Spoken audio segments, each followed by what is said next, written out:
Assalamu alaikum my dear students. I hope you all are doing great. I'm so sorry आज camera will be moving a little bit because I'm having it in my hand. So you'll have to cope up with it. Basically आप देख सकते हैं कि in today's lecture we are going to study about the X bar theory and the tree diagram. So what is this X bar theory and what is this tree diagram? Before getting its main idea, let's talk about कि ये आया कहाँ से. तो today's focus for now, the focus is first on the X bar theory. Now what is X bar theory? If talking about X bar theory, मैं आपको बताती हूँ कि X बार थ्योरी जनरेटिव ग्रामर का एक कंपोनेंट है जिसको नॉम चॉम्स्की ने इंट्रोड्यूस करवाया. जनरेटिव ग्रामर का कॉन्सेप्ट अगर आप लोगों को पता हो तो जनरेटिव ग्रामर मीन्स कि जितने भी, मैं सिंपल वर्ड्स में बताती हूँ, जितने भी हमारे पास ग्रामेटिकल रूल्स हैं वो फिनिट है, नंबर में लिमिटेड है, काउंटेबल हैं, but from that countable, that finite, that limited number of rules, you can make unlimited, infinite, uncountable number of language structures. यानी अगर आपके पास एक plain English word order है subject verb object, उस subject verb object एक English का एक word order से आप इंग्लिश के अनकाउंटेबल, इन्फिनिट, लातादाद सेंटेंसेस बना सकते हैं. This is what generative grammar states in basics. Right now इसी जनरेटिव ग्रामर का एक कंपोनेंट एक्स बार थ्योरी भी है जो कि मिस्टर नॉम चॉम्स्की ने लेट टाइम्स में 1970s में ये थ्योरी इंट्रोड्यूस करवाई. ये थ्योरी बेसिकली आपको फ्रेज़ की इंटरनल वर्किंग बताती है कि एक फ्रेज़ कैसे बिल्ट हो रहा है, इंटरनली फ्रेज़ को बिल्ट कैसे किया जा रहा है. और यूनिवर्सली क्योंकि हम बात ही जनरेटिव ग्रामर की कर रहे हैं तो it applies on universal languages, all human languages possible. उन सब में एक फ्रेज़ कैसे बिल्ट हो रहा है, उसका इंटरनल मैकेनिज्म क्या है, मशीनरी क्या है, that is X about X bar theory is about that. I am so sorry for the wordings. अच्छा, देन अगैन ये एक यूनिवर्सल टेम्पलेट प्रोवाइड करती है. If you have the x bar structure, if you know about the x bar structure according to the x bar theory, आप universally जितनी languages possible हैं आपके पास एक टेम्पलेट, जैसे हमारे पास एप्लीकेशन का एक टेम्पलेट होता है, जैसे हमारे पास लेटर का एक टेम्पलेट होता है, हर चीज़ को लिखने का एक टेम्पलेट होता है, सीवी का, रेज्यूमे का एक टेम्पलेट होता है और उसके अंदर हम अपनी इन्फॉर्मेशन डाल सकते हैं, यूनिवर्सली कोई भी ऐड कर सकता है. बिल्कुल वैसे ही हमारे पास एक्स बार थ्योरी हमें एक एक्स बार स्ट्रक्चर देती है, एक टेम्पलेट देती है. वो एक यूनिवर्सल टेम्पलेट है जिसके थ्रू आप दुनिया के लातादाद फ्रेजेस बना सकते हैं, चाहे वो कोई भी लैंग्वेज और किसी भी किस्म की लैंग्वेज में है. अब लेट्स सी कि इसका बेसिक आइडिया क्या है. So the basic idea of the x bar theory is that this theory states that every phrase has the same basic structure regardless of whether it's a noun phrase, it's a verb phrase, it's an adjective phrase and etcetera etcetera. कहने से मुराद ये कि English में जितने भी हमारे पास phrases हैं, चाहे कि वो वर्ब फ्रेज़ है, चाहे कि वो नाउन फ्रेज़ है, चाहे कि वो एडजेक्टिव फ्रेज़ है, चाहे कि वो एडवर्ब फ्रेज़ है, चाहे कि वो प्रीपोजिशनल फ्रेज़ है, नो मैटर के जितने भी आपके फ्रेजेस हैं, हर फ्रेज़ के लिए एक बेसिक स्ट्रक्चर फॉलो होता है और वो स्ट्रक्चर ये थ्योरी दे रही है जिसे हम एक्स बार स्ट्रक्चर कहते हैं. This is what this theory states. अब क्वेश्चन आ जाता है कि what is this x in this x bar theory. तो अब मैं आपको बताती हूँ कि the x in the x bar theory stands for any lexical category, कोई भी सिंटैक्टिक कैटेगरी, कोई भी लेक्सिकल कैटेगरी, चाहे वो नाउन है नाउन फ्रेज का, चाहे वो वर्ब है वर्ब फ्रेज का, चाहे वो एडजेक्टिव है एडजेक्टिव फ्रेज का, चाहे वो प्रपोजिशन है प्रपोजिशन फ्रेज का, चाहे वो एडवर्ब है एडवर्ब फ्रेज का, उसको एक्स डिनोट करता है. जैसे हम मैथ्स में करते थे एक्स की वैल्यू, तो एक्स की वैल्यू कोई भी नंबर हो सकता था, या हम एन कहते थे कि N number of times, N times ये हैपन हुआ. एन टाइम्स ये हैपन हुआ का मतलब मैथ्स में होता था N can stand for 1 time it happen, या N stands for 2 times it happen, या 3 टाइम्स इट हैपन, या 4 टाइम्स इट हैपन. तो जैसे वो रिप्रेजेंट करता था, यहाँ एक्स भी हमारे पास तमाम लेक्सिकल कैटेगरीज़ को, तमाम सिंटैक्टिक कैटेगरीज़, वर्ड कैटेगरीज़ को रिप्रेजेंट करता है, चाहे वो नाउन है, चाहे वो वर्ब है, या चाहे वो एडजेक्टिव है। बिल्कुल कंफ्यूज नहीं होना, आगे हम इसको फर्दर एक्सप्लेन करते हैं। अब मैं आपको कोर स्ट्रक्चर बताना चाहती हूँ of the phrase according to X bar theory, कि एक्स बार थ्योरी के मुताबिक जो फ्रेज़ है, ऊपर हमने पढ़ा ना कि the theory states that every phrase has the same basic structure. ये जो यहाँ पे हमारे पास सेम बेसिक स्ट्रक्चर की बात हो रही है, वो same basic structure core structure है क्या, वो अब हम यहाँ पे पढ़ने वाले हैं। तो जितने भी दुनिया के फ्रेजेस हैं, जितनी भी लैंग्वेजेस हैं, ह्यूमन लैंग्वेजेस पॉसिबल है, उसमें जितने भी फ्रेजेस हैं, it consists of only 3 levels. ये बेसिक लेवल्स हैं according to X bar theory. उसमें सबसे पहले हमारे पास हेड आता है, फिर हमारे पास एक्स बार आता है, और फिर हमारे पास एक्स फ्रेज आता है। तो हम नीचे से पढ़ना शुरू, बल्कि ऊपर से ही मैं आपको बता देती हूँ कि आपको चीज़ें क्लियर हो। X here denotes the head. X का नाम क्या है? हेड है। और हेड क्या है? It is the core word of the phrase like a noun, verb, adjective, etcetera. अब यहाँ पे हमारे पास हेड का क्या मतलब है? किसी भी फ्रेज का कोर वर्ड, कि ये फ्रेज किस चीज़ के बारे में, noun. You and I know कि हम जब फ्रेजेस को आइडेंटिफाई करते हैं तो हम कोर वर्ड से, आप for example saw a butterfly for example, तो ये हमारे पास क्या आ जाता है? वर्ब फ्रेज आ जाता है। सही है, क्योंकि ये स्टार्ट कहाँ से हो रहा है? सॉ से, वर्ब से स्टार्ट हो रहा है। ज़रूरी नहीं है कि स्टार्टिंग ही हो, बट मैं बहरहाल यहाँ पे वर्ब के बारे में बात हो रही है, तो it is a verb phrase, right. इसी तरह हमारे पास नाउन फ्रेज है, इसी तरह हमारे पास प्रेपोजिशन फ्रेज है, एडजेक्टिव फ्रेज है, एडवर्बियल फ्रेज है। जितने भी हमारे पास फ्रेजेस हैं, उन फ्रेजेस में एक हेड होता है, जो फ्रेज़ वो खुद जिससे हमें पता चलता है कि ये कौन सा फ्रेज़ है। उस हेड को हम डिनोट करते हैं एक्स से। अब वो नाउन भी हो सकता है एक्स, वो एक्स वर्ब भी हो सकता है, वो एक्स एडजेक्टिव भी हो सकता है, डिपेंडिंग अपॉन कि हम किस फ्रेज़ की बात कर रहे हैं। नाउन फ्रेज़ की बात करें तो उसमें नाउन हेड है, वर्ब फ्रेज़ की बात करें तो उसमें वर्ब हेड है। इसी तरह हम आइडेंटिफाई करते हैं। अब यहाँ पे एक्स बार क्या है? क्योंकि बिकॉज थ्री का नाम तो एक्स बार है, तो एक्स बार को बेसिकली आप एक्स से नहीं रिप्रेजेंट करते, आप x raise to the power 1 इस साइन से रिप्रेजेंट करते हैं एक्स बार। ये क्या है? ये बेसिकली एक कनेक्शन है, ये बेसिकली एक लिंक है, एक इंटरमीडिएट लिंक है। किस चीज़ के बीच में?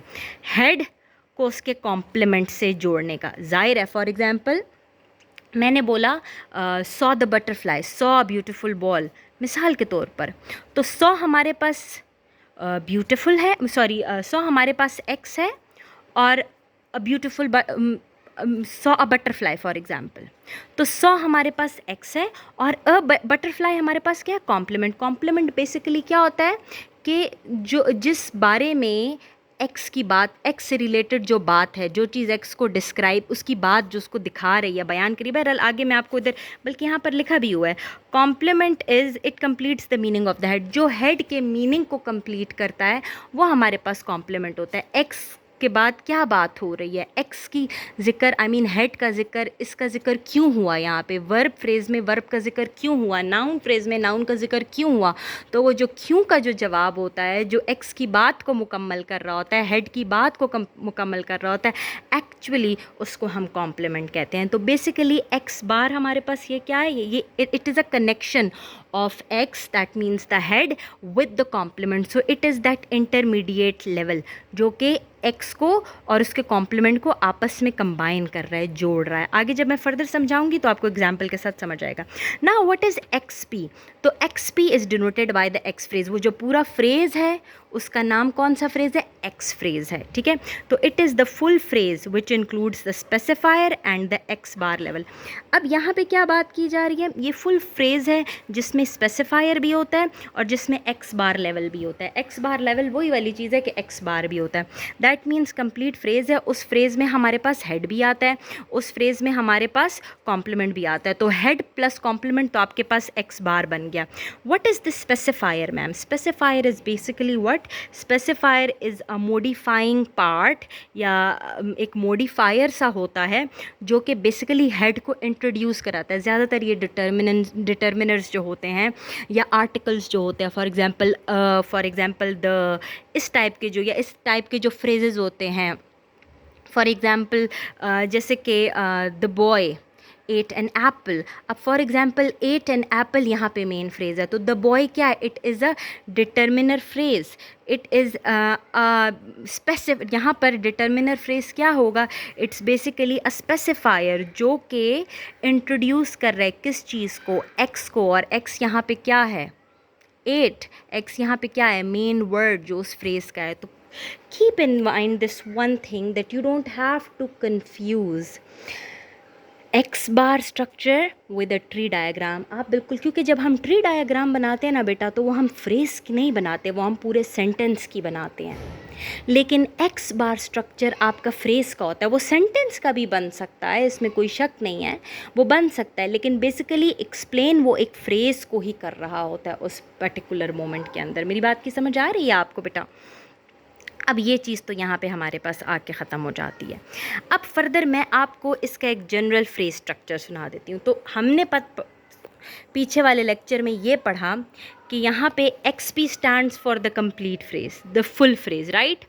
अब फुल फ्रेज में हमारे पास क्या दो चीज़ें आ जाती हैं, एक स्पेसिफायर आ गया हमारे पास और एक हमारे पास एक्स बार आ गया है। तो see, one we have the specifier, then we have the X raise to the power one जिसका नाम होता है एक्स बार, ठीक है। अब हमने पढ़ा है कि एक्स बार के अंदर हमारे पास क्या है, इसमें हमारे पास हेड और कॉम्प्लीमेंट है। तो again see, in the x bar we have head and then we have complement. For example let's suppose here we are talking about the noun phrase, right. अब अगर हम नाउन फ्रेज की यहाँ पे बात कर रहे हैं, तो हमारे पास एक नाउन फ्रेज है the book on the table. For example आपको एक नाउन फ्रेज दिया हुआ है the book on the table, तो यहाँ पे स्पेसिफायर हमारे पास क्या है, द आ जाता है, it is the determiner, it is the specifier. Basically वो क्या है, ये एक डिटर्मिनर है, या एक आपको मैं कह दूँ एक मॉडिफायर है जो कि किसको इंट्रोड्यूस कर रहा है, हेड को इंट्रोड्यूस कर रहा है, बुक को। तो अ बुक है या द बुक है, तो ये द बुक है, तो the is the specifier. Then head में हमारे पास, क्योंकि ये नाउन फ्रेज है, तो बुक इज़ द हेड जिसकी बात हो रही है, दैट इज़ द बुक। अब कॉम्प्लीमेंट क्या है, बुक कहाँ पे पड़ी है, बुक किस चीज़ के ऊपर पड़ी हुई है, क्या चीज़ बुक की बात को कंप्लीट कर रही है, ऑन द टेबल। तो यहाँ पे पूरा का पूरा on the table is actually the complement, right. इस तरह वर्ब फ्रेज की बात करते हैं। For example eats the cake, मेरी बात की समझ आ रही है। अब eats the cake is a verb phrase, क्योंकि यहाँ पे ईट की बात हो रही है, ईट्स द केक। तो यहाँ पे हमारे पास हेड ईट्स है और कॉम्प्लीमेंट क्या है, द केक। अब आप ये बात करोगे कि मैडम आपने तो कहा कि 3 कोर एलिमेंट्स होते हैं, हेड होता है, एक्स बार होता है और एक्स फ्रेज होता है। एक्स फ्रेज तो पूरे फुल फ्रेज को डिनोट करता है, ठीक है। अब हेड हमारे पास एक ये हो गया है, एक्स बार में हमारे पास हेड और कॉम्प्लीमेंट दोनों आ गए। तो मैम स्पेसिफायर क्या मैंडेटरी है बेटा, एक चीज़ याद रखें, specifier is an optional figure, हो भी सकता है नहीं भी हो सकता। अगर मैं द हटा दूँ तो बुक ऑन द टेबल, ये भी इनफ है, ये भी तो स्पेसिफायर हट गया, तो स्पेसिफायर हो ना हो ज़रूरी नहीं है, this is an optional figure, specifier होना ज़रूरी नहीं है। पहली बात, की एलिमेंट्स बताती हूँ। की एलिमेंट्स हमारे पास बेसिकली 4 हैं, ये की एलिमेंट्स हैं।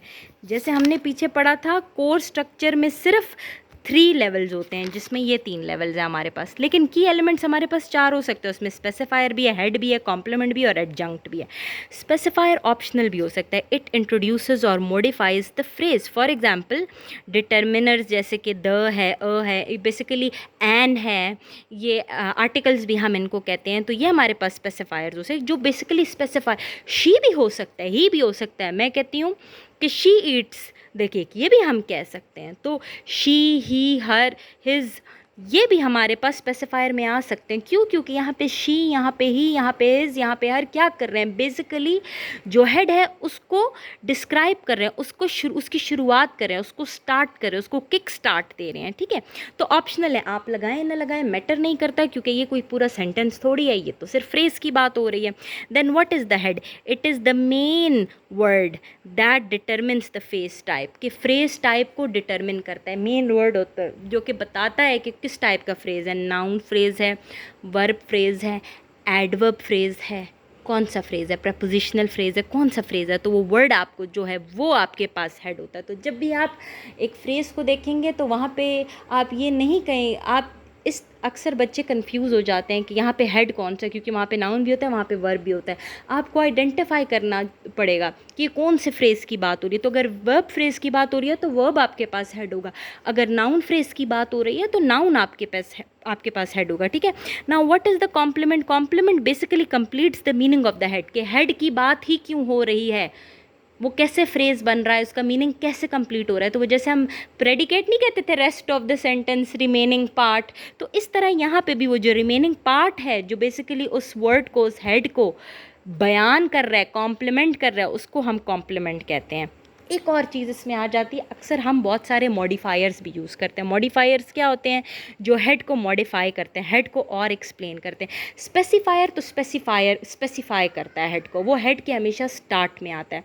लेकिन जो मॉडिफायर होता है वो बेसिकली मॉडिफाई करता है हेड को, वो स्टार्ट में भी आ सकता है, वो बाद में भी आ सकता है, डिपेंड, लेकिन मोस्टली वो हेड से पहले आता है, लेकिन स्पेसिफायर के बाद आता है। मिसाल के तौर पर यहाँ पर आपके पूरा ऐड भी कर देती हूँ, पूरा पढ़ भी एक बार आपको देती हूँ कि it modifies the head, it is a modifier, it adds optional descriptive information to the head, वो हेड के बारे में ऑप्शनल डिस्क्रिप्टिव इन्फॉर्मेशन डालता है, खाली स्पेसिफाई। मिसाल के तौर पर मैं आपको बताती हूँ, यहाँ पे इस एग्जाम्पल को देखिए, the book on the table, right.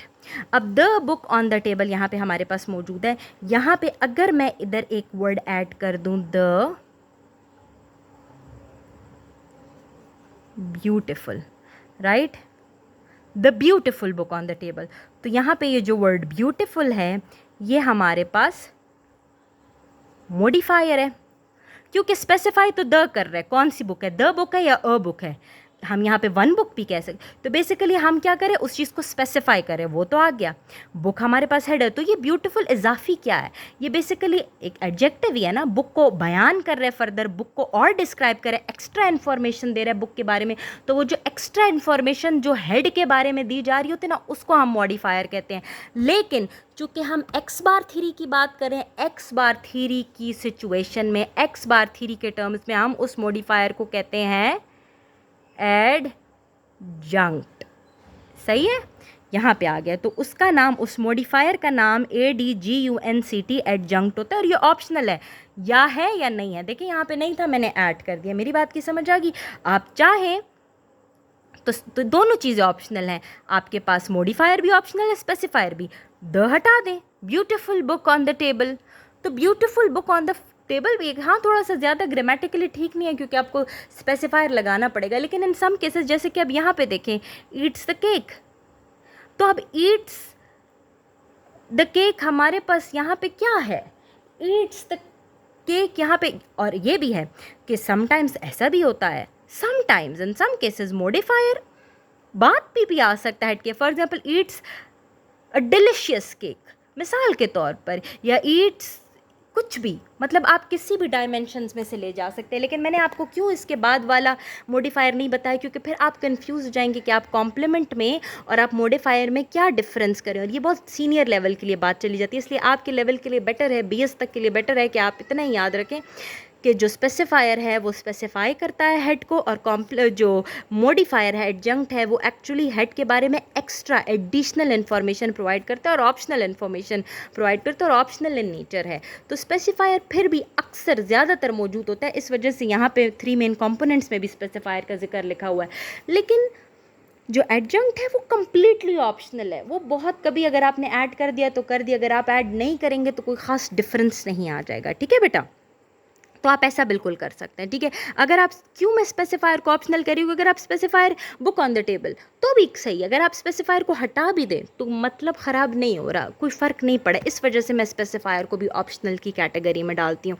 ज़्यादातर लोग सिर्फ एडजंक्ट को ऑप्शनल की कैटेगरी में डालते हैं। I also put specifier in the optional category, क्योंकि ऑप्शनल मेरे करीब वो कैटेगरीज होती हैं जिनको अगर रिमूव भी कर दिया जाए तो उनसे खासा कोई फ़र्क ना आए। अब अगर आप हेड रिमूव कर दे तो पूरा मतलब मतलब ही ख़राब हो गया। आप कॉम्प्लीमेंट रिमूव कर दे तो फ्रेज़ कहाँ का रह गया, ठीक है। हेड रिमूव किया तो आपको आइडेंटिफाई नहीं कर पाएंगे कि कौन सा फ्रेज़ है। अगर आपने कॉम्प्लीमेंट रिमूव कर दिया तो फिर तो ज़रूरत ही नहीं है, वो एक वर्ड है, उसको फ्रेज़ आप कैसे कह सकते हैं, फ्रेज़ का कॉन्सेप्ट ही डिस्टॉर्ट हो जाएगा, सही है। लेकिन अगर आप स्पेसिफायर रिमूव कर ले तो कोई फ़र्क नहीं है, कोई भी फ़र्क नहीं। और मॉडिफायर लगा है कि नहीं, एडजंक्ट लगा है कि नहीं, उससे भी क्या फ़र्क पड़ता है। अब क्या ही डिफाइन करना कि ब्यूटीफुल बुक है कि अगली बुक है। आई मीन बुक का क्या है, ब्यूटीफुल और अगली होता है, बट इन्फॉर्मेटिव बुक है या इट्स अ स्लैम बुक या फिर इट्स अ डायरी बुक या फिर it's a English book, bio book, क्या फ़र्क पड़ता है। बात समझ आ रही है। वो तो फिर डिपेंड करता है कि आप जो है किस तरह उसको स्पेसिफाई, किस तरह आप उसे मॉडिफाई कर रहे हैं। और हम क्यों ये स्पेसिफायर मॉडिफायर्स की एक्सप्लेनेशन मैंने यहाँ पर ज़्यादा दिया, क्योंकि हम जब प्रोडक्टिव सेंटेंसेस बनाते हैं, प्रोडक्टिव स्ट्रक्चर्स बनाते हैं, प्रोडक्टिव फ्रेजेस बनाते हैं, कॉम्प्लेक्स फ्रेजेस बनाते हैं, कॉम्प्लेक्स सेंटेंसेस बनाना शुरू कर देते हैं, तो उसमें फिर ये चीज़ें आना शुरू हो जाती है, क्योंकि हम उसमें और अपनी तरफ से चीज़ें ऐड करना शुरू कर देते हैं। और आपको पता है कि लैंग्वेज सिंपल नहीं है, तो that is why you must have the concept of all these things, right. अब आगे चले जाते हैं, क्यों ये थ्योरी इम्पॉर्टेंट है। It shows all phrases share a universal structure. ये बताती है कि दुनिया में जितने भी फ्रेजेस हैं, बावें इंग्लिश त्यान के बावें या द पुख्तू दी और चतराली मुझे आती नहीं है, और अरबी ऑफ इंग्लिश या फ्रेंच और जर्मन मुझे आती नहीं है, और इस तरह की जितनी भी लैंग्वेजेस हैं, नो मैटर व्हाट, तमाम ये एक स्ट्रक्चर फ्रेज का इस्तेमाल करती है। जितने भी स्ट्रक्चर्स लैंग्वेज की, this is the universal template for making a phrase. हाँ, एक और मज़े की भी बात करूँ, for example if it's a noun phrase तो आप एक्स की जगह एन भी लिख सकते हैं, योर चॉइस। तो यहाँ पे आप x1 की जगह, इफ़ इट्स अ नाउन, हमारे पास यहाँ पे ये फॉर एग्जांपल नाउन फ्रेज़ आ रहा है, तो नाउन फ्रेज़ में अब यहाँ x1 की जगह आप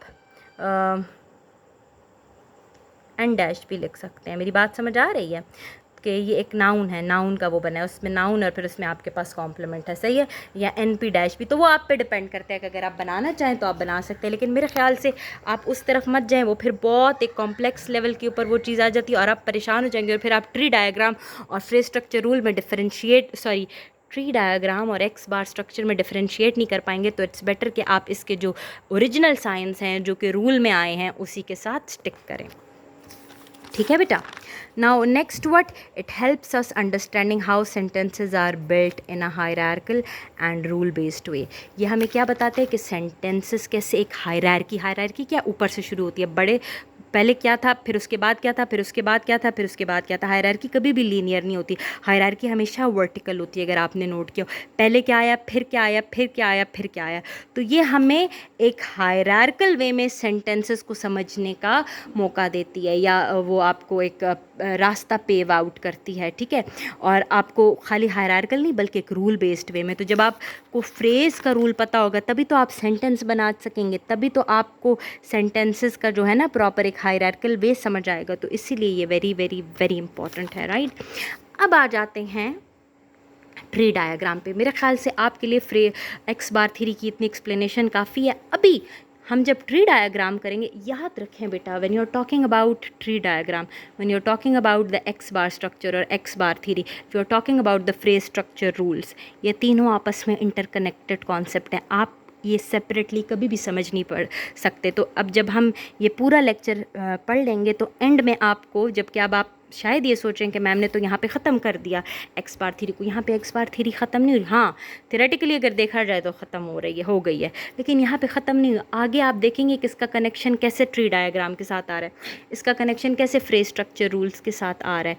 तो अब आपको तब ज़्यादा बेहतर इस लेक्चर के एंड में ये कॉन्सेप्ट समझ आ जाएगा। Now let's talk about the tree diagram. What is the tree diagram? It is one of the most common ways to create a visual representation of syntactic structure one of the most, I'm so sorry again, one of the most common ways to create a visual representation of syntactic structure is through the tree diagram. Tree diagram के through आप syntactic structures जितने भी हैं, मतलब कि syntactic structures क्या होते हैं, जितने भी सेंटेंस स्ट्रक्चर्स हैं उसको with the help of tree diagram आप विजुअली बना सकते हैं, आप विजुअली समझ सकते हैं। ये सबसे आसान तरीका है। अ tree diagram is the visual representation, याद रखें, ये सेंटेंस की एक विजुअल रिप्रेजेंटेशन है ऑफ हाउ अ सेंटेंस और phrase is structured grammatically. Tree diagram basically आपको बताती है कि एक सेंटेंस और एक फ्रेज कैसे लैंग्वेज में स्ट्रक्चर किया गया और विजुअली आपको विजुअल्स के समेत आपको दिखाती है, तो that is a tree diagram. और आप एक सेंटेंस को और फ्रेज़ को अच्छे से समझ भी सिर्फ और सिर्फ ट्री डायग्राम की मदद से सकते हैं। It shows the hierarchical relationship between how elements branch into smaller parts, कि आपको एक हायरार्की में, एक अप टू डाउन, एक वर्टिकल मोशन में आपको बताती है, एक डायनामिक मोशन में आपको बताती है कि कैसे एलिमेंट्स अपने छोटे छोटे स्ट्रक्चर में ब्रांच होते हैं। For example greater structure sentence है, तो सेंटेंस ब्रेक होके क्या होता है, फिर वो ब्रेक के क्या होता है, फिर वो ब्रेक होके क्या होता है, वो ऐसे एक बड़ी सी एक हायरार्की से बना के आपको ट्री डायग्राम शो करते हैं। आई एम सो सॉरी कि माई हैंड्स आर शिवरिंग, तो I don't know why, but you'll have to cope with it actually, right. Now let's talk about the phrase structure rule. क्यों मैं आपको, आप कहेंगे कि ma'am you suddenly shifted from